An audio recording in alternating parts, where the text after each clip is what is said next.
Welcome back to Never Did It. I'm Brad Garoon. I'm here with Jake Ziegler. On Never Did It, we've looked back at the last 100 years plus in an effort to fill in some of our own movie blind spots. And now we're here with the season 2 premiere. We're starting a new sort of mini series episode, smaller seasons now. We're not going to spend 2.5 years doing season 2 like we did season 1, but we'll spend a couple of months looking back at the last 100 years of animated movie history, feature animated movie history. Jake, let's just start.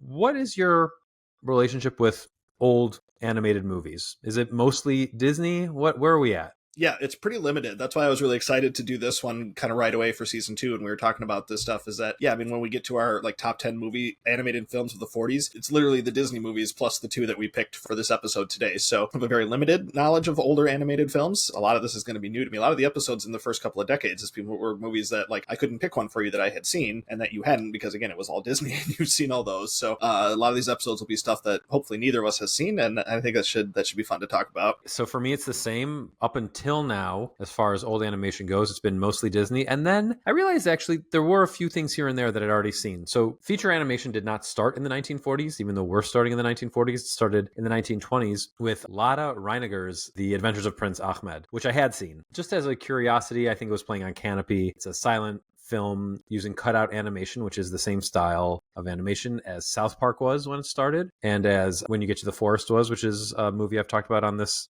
show before. Technically, I mean, I wouldn't say it's in black and white. It's tinted kind of the same way that The Thief of Baghdad was, which was a silent film that we covered on this podcast. And it's pretty solid. It's more interesting than you would think a 66-minute animated movie from 1926 would be. And in preparation for this episode, I actually watched every feature-length animated movie up to this point. Don't laugh too hard.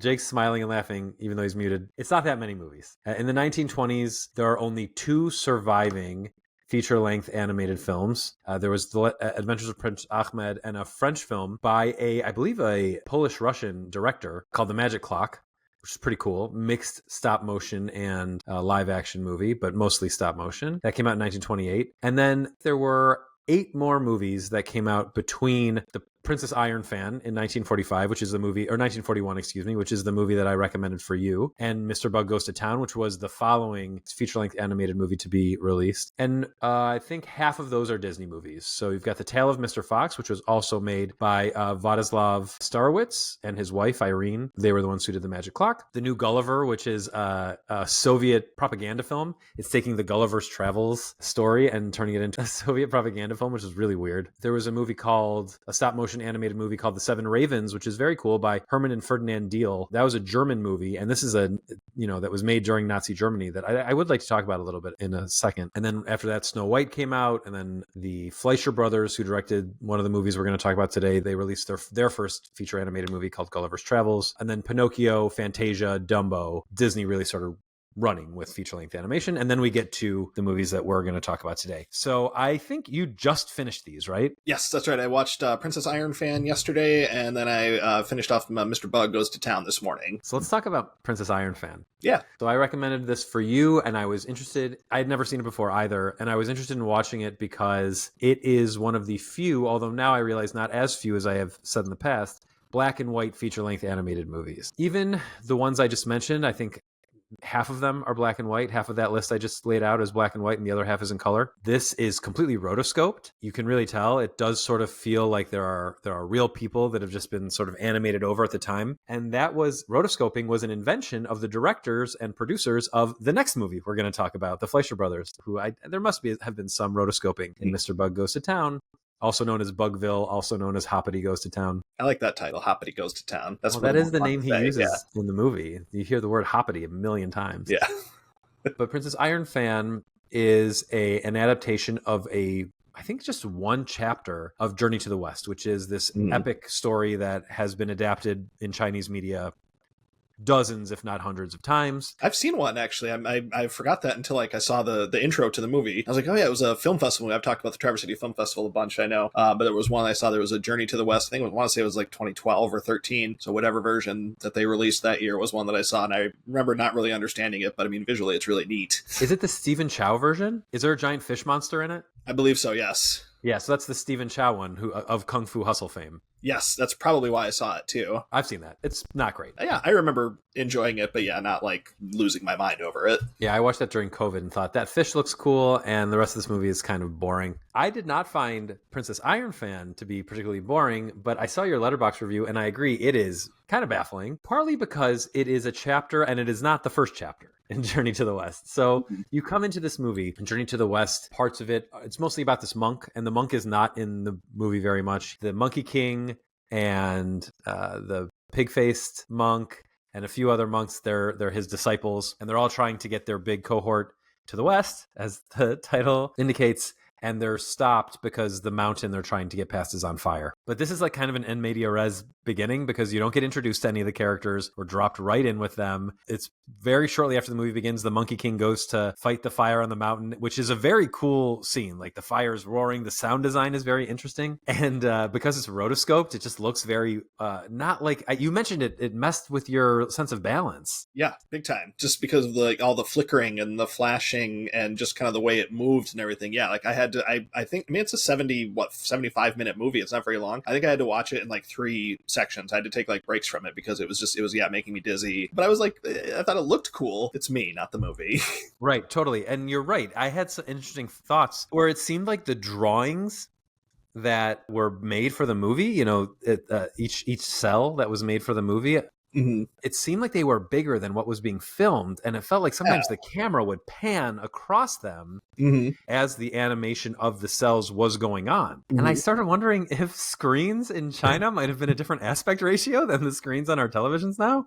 That's certainly possible. I say this because after this, I watched a few more 1940s animated movies, including Japan's first animated movie, which is a wretched propaganda film made at the tail end of World War II, but it has the same kind of panning stuff going on. And I was like, oh, I wonder if in East Asia, the aspect ratio of the screens were just different, and now we're getting pan and scan. That's an interesting thought. Yeah, I wouldn't have even thought of that. Yeah, the story is a little confusing if you're not familiar with it, but Princess Iron Fan has a fan that can extinguish these flames. She doesn't want to give it to... Hold on, I'm just going to wait for Annie to finish unpacking. Sorry, your cookie, do you want it? I would love a cookie, thank you. I'll have a bite. Have you heard of Dubai chocolate? Maybe from you, but yes. It's a Dubai chocolate cookie. Oh, it's just tomatoes? It's tomatoes. Hank made this? Yeah, he's out of his pastrami sandwich. So he's just putting tomato... How much did this cost? $14. This? I love a tomato sandwich. Not for you. It tastes good, but I'm upset by the price. He'll lie. You should have lied to me. My apologies. That's okay. You gotta have a cookie sometimes. You give me cookie, I give you cookie. Give me cookie, I give you cookie. You give me cookie, I give you cookie.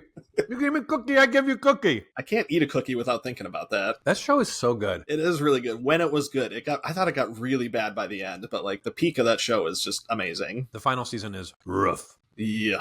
Even like 6 was kind of like, let's wrap this up, guys. I think I liked 6. Yeah, so yeah, that's what I wonder. I'll talk about Momotaro, the Japanese nightmare, in a minute. And so she doesn't want to give them the fan because she's mean. I mean, I think she's a demon. There's this interesting thing about these Journey to the West stories where I think every villain is a demon. Yeah. Actually, going back to that Japanese movie again real quick, at the end of it, there's a battle against the British, and the British surrender and lose World War II. And they all have bandages on top of their heads right in the middle. They kind of look like a horn, and I'm like, oh, the British are demons in this. They're like these sea demons or air and sea demons. Yeah. And so and obviously the Princess Iron Fan's husband, the Bull Demon King, is a demon. He's a demon, quite literally. And everyone can shapeshift, and that's by far the coolest part of the movie is like watching all these transformations. It's funny. I actually thought of Mission Impossible 2 when I was watching this. It was like, oh, someone's got a different face on. Like, oh, someone's got a different face. Yeah. You mentioned you had trouble following the story. A little bit, yeah. It's just, I'm vaguely familiar with this story just because, like I said, it's been made a million times. But yeah, I mean, just dropping me into a 1941 version of, chapter 7 or 11 or whatever it was. This is, not the best recipe for an uninitiated American viewer. So This is like niche viewing for sure. I have to apologize to you a little bit though, because I think I sent you the version I found that has hard-coded subtitles, right? Mm-hmm. Like you didn't have to click on YouTube, open subtitles. No. There's another version on YouTube. I had 2 screens up and I was watching them side by side because the hard-coded subtitles are better. Mhm. So what you read made more sense, but there's a like a more cleaned up version Mm. of the movie that I watched alongside it, so I could like not be confused by what I was watching as much.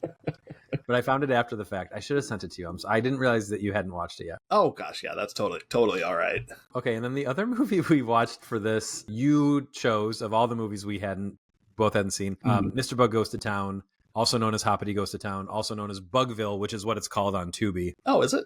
Yeah. Is it on Tubi? Oh, what did you watch it on? Oh, frick. I rented it on Vudu. I paid $4 to rent it. I looked it up. I haven't knew that new TV. I looked it up on my TV and nothing came up like, oh, maybe the TV doesn't register Because it's called Tubi. It's because it's called Bugville on Tubi. And then, yeah, I looked it up on the Just Watch app too. Oh, but it shows up on Just Watch as Tubi. That's how I knew it was on Tubi. Didn't show up when I looked it up last night or yesterday. That stinks. Yeah. I mean, so at least you didn't have to watch it with ads. It was playing ads for me every 10 minutes. Oh, yeah, I didn't watch with it. And at like, $4. What's $4? So tell me why you chose this one. Well, I chose it. You had sent me a list of the movies from the 40s, and I kind of looked through them, and that was the one that was the most easily available streaming. And it looked, it looked Disney-esque. I was like, okay, so what? So how is it going to differentiate itself from Disney, and how it's going to be different? And truthfully, it's not that different from what a Disney movie would be. But mostly, I picked it for the ease of availability, and I kind of just liked the title. Mr. Bug Goes to Town. I don't know. There was just something about it that appealed to me. A little history on this one. This was directed by Dave Fleischer and produced by Max Fleischer, and they were the principals of Fleischer Studios. And Fleischer Studios is super important in the history of animation on film. These guys did Popeye. They did Betty Boop. They did Superman, which is really apropos of Superman coming out, the newest one coming out now. Well, the very first Superman short was introduced to the world by Dave and Max Fleischer. And like I mentioned earlier, they invented rotoscoping, which is huge. Well, let's put it this way. They've got 600. Dave Fleischer has 633 entries on Letterboxd. Yeah, there have been a lot of Betty Boop cartoons. Yeah, lots of Betty Boop. Oh my gosh, yeah, it's a ton of Betty Boops. Yeah, so like I mentioned a second ago, their first movie was Gulliver's Travels. It's quite poor. I did not like it. It has for the most part, their animation style, big eyes, big nose. If you ever played the video game Cuphead, it's largely adapted from their style of animation. Also, if you've ever played the game Cuphead, you're probably exhausted by now. That game's so hard. And then they also used so that was the style for the Lilliputians, and then for the giant character of Leamington Sullivan, I don't remember. It's rotoscoped, and it's just like that story is just not that interesting. So it didn't make for that interesting of a movie. Tell us about Mr. Bug Goes to Town. Yeah, Mr. Bug Goes to Town is a delightful little tale about a beetle who wants to basically lord over this town, and the kindly old shop owner, the bee who owns the honey shop where everyone goes and drinks honey. I love that little sequence where they show everyone just like there's like this rhythmic slurping of the honey where they're all just sitting in the bar. So he owns a shop. He's got a daughter named Honey. Honey is in love with Hoppity. Where is Hoppity? I forget. Like he's gone for the first part of the movie. So it's funny. This is called Mr. Hoppity Goes to Town, and they keep being like Hoppity's coming back, and they never say where he was. And I'm not sure. Okay. No, and I'm not sure if like going to town is coming back because they live in a city already, a bug city. So where the hell was he?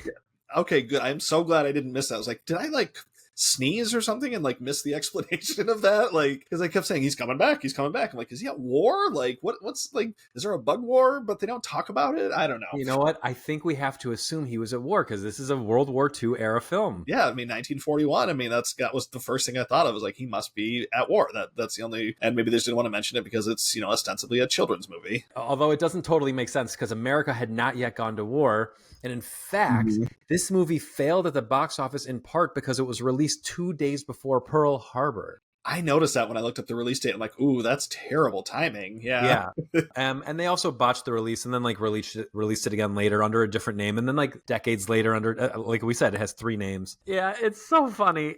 I don't know what war he would have been off at because America had not intervened. Maybe just war. The generic war, little W. Grasshopper, right? He's a grasshopper, yeah. All the names make the names are funny. So, the grasshopper is Hoppity. The bee is Mr. Bumble is his name, and then his daughter is Honey. The villains is Mr. Beetle, and then he's got a mosquito and a bug called Smack and Swat. Oh, is that their names? Because earlier they're like, oh, Mr. Skeeter, I misheard that. Okay. Yep, yeah, their first names are Smack and Swat. Honey is in love with Mr. Hoppity. Hoppity, is coming back at some point to save the town, basically. And, Mr. Beetle wants to marry the much younger Honey. He wants to, it's the typical, kind of, it's like a Lex Luthor kind of bad guy. He just kind of wants to dominate. He doesn't like Hoppity. He really hates him because he, that's who Honey is in love with, and that's not fair. Mr. Beetle, he has all the money, and he has all the means, and he can put him up in a nice house, and he's just kind of a dick, But that's kind of the conceit of the movie. Yeah, then Hoppity comes back, and they, have a little bug battle, and, we can spoil it. The good guys win, and everybody goes home happy at the end. Well, there's some interesting stuff that you're yada-yadaing a little bit. One, they animated Honey to be too hot. Damn, yeah. Like, she's too human, like, for a bee. Why did you do this? And she's like in the style of the time. She's got like the curly bangs. And there's a great ProZD video about some manga fan trying to explain away why the characters having big boobs is okay. He's like, yeah, it's just like a commentary on feminism and the fight for recognition of the self. And then they hard pan to the guy who drew it. And he's like, I just wanted to see boobs. That's kind of what I feel like was going on with Honey. Yep. And then there's this whole story. You mentioned he's Lex Luthor big time. It's a real estate plot. Yeah.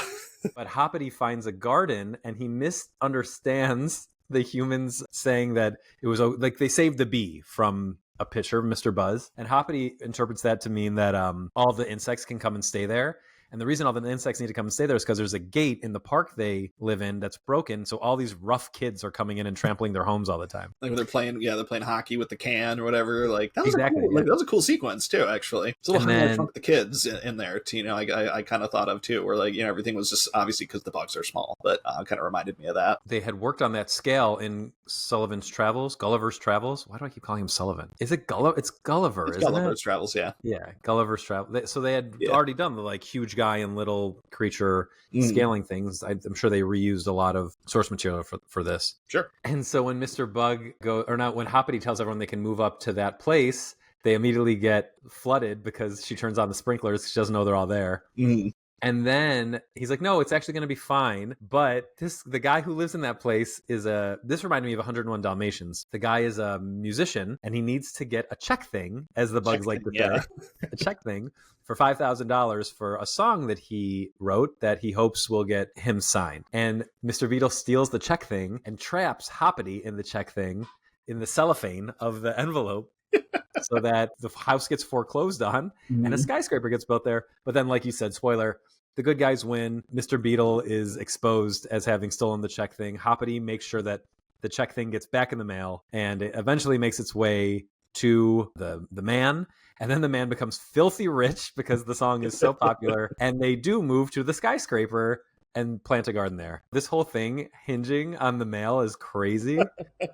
And I feel like the way we've described this movie makes it sound a lot more exciting than it is. It's actually kind of boring. The middle section especially, yeah, it gets, again, not a long movie, kind of like Princess Iron. It was about 75, 80 minutes maybe. And, but yeah, the middle dragged quite a bit. Like the beginning is kind of cute, like they're introducing the bugs and they have like some little visual gags that are pretty good, and then the end, you mentioned, I saw you in your letterbox, feel like the end is pretty cool. Like there's some good stuff towards the end. It's exciting. The middle drags quite a bit. So it goes. This was the last movie that the Fleischers ever made feature length because the failing of it crashed the studio. Paramount bought them up. Also, they weren't getting along. Dave and Max had started fighting during the making of Gulliver's Travels and only communicating with each other through memo. That clearly weirded out their staff. It continued through this movie, and then Paramount bought just sort of absorbed the studio, and it became Famous Features, I think it was called. So this was the last movie he made. He may have even died not long after this.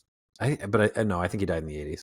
Yes, Future. Looks like he did a bunch of Popeyes and Supermans. Yeah, he did like shorts and stuff. Yeah. But this is the last feature ever made by these guys, which is a crying shame. Yeah. Anything else you want to say? Oh my God. We have to, but before we stop talking about this. Yeah. We have to talk about, what is it? Squat and Splat? What is that their names? Smack. Yeah, Swat the Fly and Smack the Mosquito.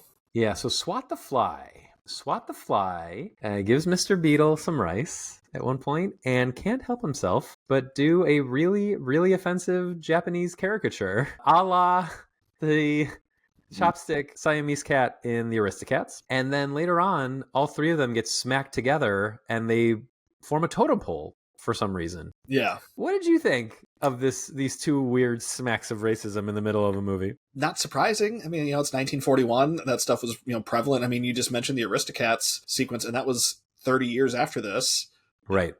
So it wasn't at all surprising, and I was at least it was a short, like little bit, or like a couple of seconds almost, versus like, again, Peter Pan, which is like 10 years later, going like full hard, here's a 4-minute song about it sort of thing. So I mean, I definitely noticed it, but it didn't take me too much out of it, because like I say, you almost have to expect something like that from movies at this time, and it's not excusing it or anything, but it's just like, it's just a product of the time. Right. All in, the two things are like less than 10 seconds, but I remember thinking like, this is kind of inoffensive and almost boring. And then that happened. I'm like, oh, I'm awake. Yeah. What just happened? It's like someone giving you a little pinch. Yeah, it is. It is. You're right. It's like a nice little movie. It's not a barn burner, or one that's going on my all-time list or anything. But it's an interesting snapshot of the time. Like I said, something other than Disney from the 1940s animation. So do you have any kind of you said your list is just the Disney stuff in this. So you have a top 5. I do. I have a top 5. I mean, I've seen 11 animated, which is more than I didn't realize Disney put out that many. But yeah, so I have seen 11. I could easily do a top 5. Real quick interlude from the future before we talk about our top features of the 40s. I just real quick want to list off some of the short animated films we've seen from the 30s and 40s, because, short form animation is a very critical aspect of the animation industry. It predated the feature animation scene. I don't think we know for sure feature animation doesn't happen without short animation, which for decades was the primary way people watched animated films. Some of these, in fact, as we get like into later episodes, are going to be showing up in like best short to reel category against live action short films. So do you want to, I'll say the ones I've seen from the 30s and before, and you can give me your top 10 from the 30s. Yeah. You going first? Yeah. Just real quick. These are in no order. Just like the oldest animated movie I've seen is Edward Maybridge's Sally Gardner at a Gallop, which was made even more famous in the movie Nope. It's a guy galloping on a horse. It's from 1878. And then after that, from 1892, Poor Pierrot. It's a cutout animation film, puppet animation film. I don't remember it. I do remember watching it. I don't remember what it's about. There was a stop motion film called The Cameraman's Revenge, in which I think Vladislav Starowitz took actual cockroaches and moved them around. It's an interesting, weird movie. Colonel He's a Liar, At the Bat. This was a series of animated films. These suck. At the Bat came out in 1915, so worth mentioning. Alice's Wonderland. This is a Walt Disney movie from 1923. A little girl, an actual person named Virginia Davis, played the character of Alice, and she's walking around with animated. She's the only thing that's live action. Everything else in it's animated. He did a series of these. And then, of course, there's Steamboat Willie from 1928. Coco's Earth Control from 1928 also. That's a Dave Fleischer film. And then The Haunted House, a very famous Mickey cartoon from 1929. And then, starting in the 30s, these are all movies I think were either won the Oscar for Best Animated Short or were nominated. Flowers and Trees by Burt Gellett. That's a Disney film. Santa's Workshop by Wilfred Jackson. That is a Disney production. Three Little Pigs by Burt Gellett, Disney. The Wise Little Hen by Wilfred Jackson, Disney. The Tortoise and the Hare by Wilfred Jackson, Disney. Three Orphan Kittens by David Hand. Say it with me now, Disney. The Country Cousin by Wilfred Jackson. This one sucks, Disney. And then The Old Mill, very famous one. Very good, also Disney. And Ferdinand the Bull by Dick Rickard, also Disney. This one later became Ferdinand, that our friend Mike Tanzillo worked on. That's right. At Blue Sky. My friend's friend, John Cena. Yeah, that's funny. Small world. Yeah. at Blue Sky Studios. And then The Ugly Duckling by Hamilton, Luske and Clyde, Geronimi, Disney. And that's it. Those are the ones I've seen. All right. I only have one prior to 1930 that I have marked on my letterbox. I have The Skeleton Dance as marked, but like some of the things that you mentioned, like Steamboat Mickey or Steamboat Willie, and the thing from Nope and stuff, like I've seen a lot of that stuff too. And I think The Skeleton Dance, I could be wrong, I think The Skeleton Dance might feature in the Mickey cartoon Mickey Mouse Haunted House. I think you're right. Yeah, that makes sense. And I actually have seen a bunch, because my daughter and I used to go through the shorts on Disney and just watch a bunch of them. We still do that from time to time. So I think I'll just save a lot of time and say every one of these is a Disney movie, and a lot of them you just mentioned too. So I'll just rank my top 10 real quick here.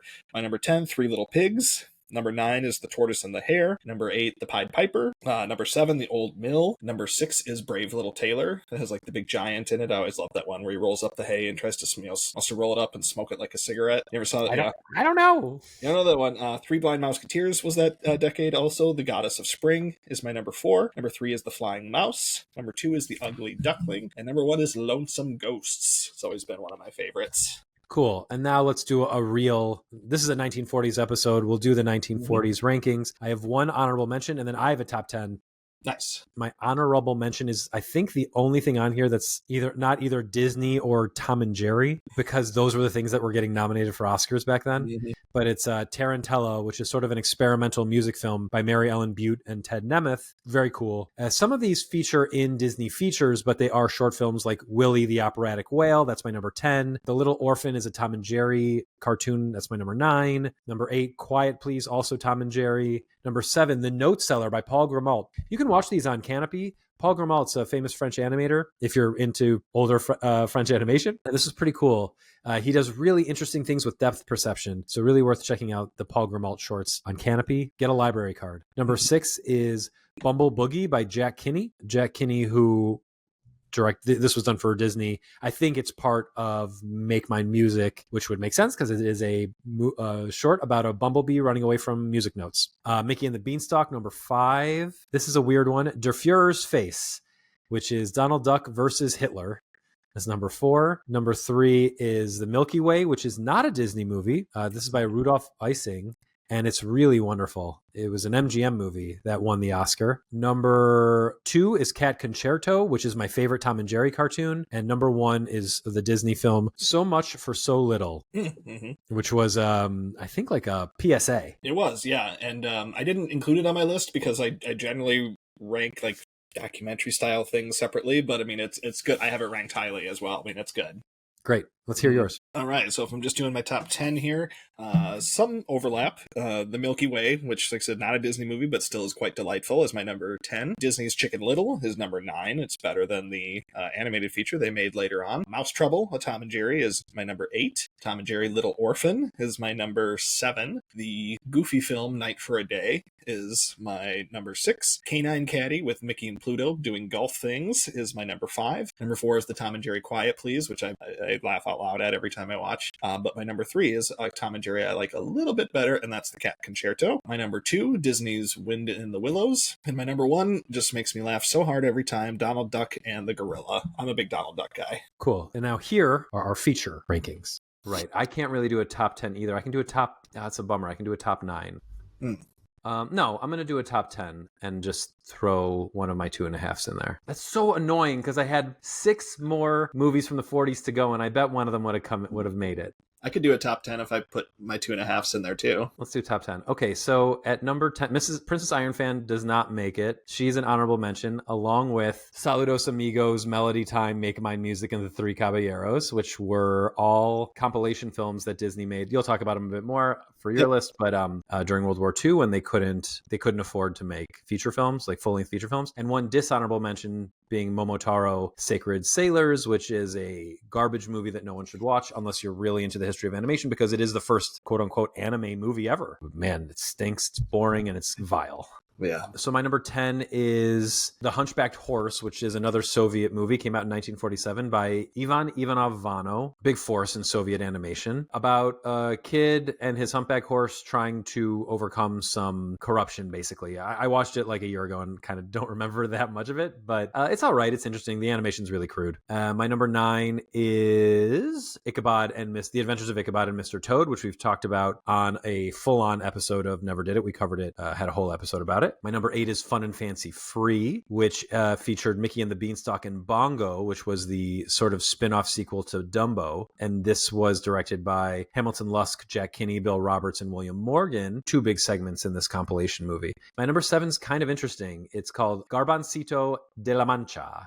And it was the first ever cell animated movie out of Spain. The reason it's so interesting, was directed by a guy named Arturo Moreno. The reason it's so interesting is it was a lost film for decades. No one saw it. No one had seen it. And then I think in 2000 or shortly thereafter, a collector came into possession of it and sold it for $5,000 to the government of Spain, I think. And when asked why he didn't sell it for much more because it was worth way more. Sorry, 5,000 euro. It was worth way more. He was like, I don't believe that I should deprive a country of its culture, which was, really nice. $5,000 covered the amount of money he'd spent tracking it down and getting it. And it has since been not remastered to the extent that like we're used to when we buy like Blu-rays and stuff, but enough that they put it on Spanish television and you can watch it on YouTube with auto-generated and auto-translated captions, but you get the gist. And it's about a kid. He's based on a Catalan folk hero called Garbancito, and he has another name, but Garbancito is just like he's a little garbanzo bean because he can shrink down. He's the size of a garbanzo bean. And in the movie, he shrinks down and he has to save two of his friends, including a girl he has a crush on from a giant who wants to eat them. And there's an evil witch, and it reminds me a lot of the Adventure Time episode Something Big, but can't have anything to do with it because the movie was lost when that episode was being produced. So that's just a weird coincidence. So it's called Garbancito de la Mancha. It's also called The Enchanted Sword in English. My number 5 is another Soviet movie called The Lost Letter by the Brumberg sisters, Valentina and Zenaida, who made a lot of animated movies in the Soviet era. And this one's about a pair of Cossacks who are trying to get a letter to a Tsarina and are attacked by demons. And he has to one of the older Cossack has to outwit the demons. This is not made for kids, or it clearly was not expressly made for kids. There's a lot of drinking in this, a lot of cursing, a lot of like using rudimentary Christianity to fight off demons, but there's some really cool animation in it. And it's only like 45 minutes. 5 is Mr. Bug Goes to Town, which we just talked about at length. My number 4 is Fantasia. Everyone knows about Fantasia at this point. My number 3 is Bambi. I really like Bambi a lot, but I don't think that's controversial to say. It's a lot of people's favorite. David Hand directed Bambi. My number 2 is Dumbo, which despite being like super, super short, 64 minutes, directed by Ben Sharpstein, Jack Kinney, Bill Roberts, Wilfred Jackson, Samuel Armstrong, and Norman Ferguson. Despite being short, I think it's really sweet. And there's a little bit of action that's been interpreted as racist. And who am I to say it's not? But I will say reluctantly, the song is very catchy. And my number 1 is one of my top 5 favorite movies of all time, Pinocchio, which also has, I think, 7 or 8 directors, but is just so great. And I heard someone was doing a top 4 on Letterboxd recently on their Instagram channel, and he marked Pinocchio as a great movie because none of the bad guys get their comeuppance. It's just like the world is tough and mean, and the best you can do is get through it and not get justice, but hope that things turn out okay for you. And I really like that nihilistic view of the world as a Disney movie. Wow, yeah, that's rare for Disney, and I would have never put that thought together exactly that way. But he's not wrong. Yeah. All right, hit us with your list. All right, mine is not as nearly as interesting or as varied as these. I've only seen 11 films from the decade that are animated. The only one that didn't make my top 10 is Saludos Amigos, which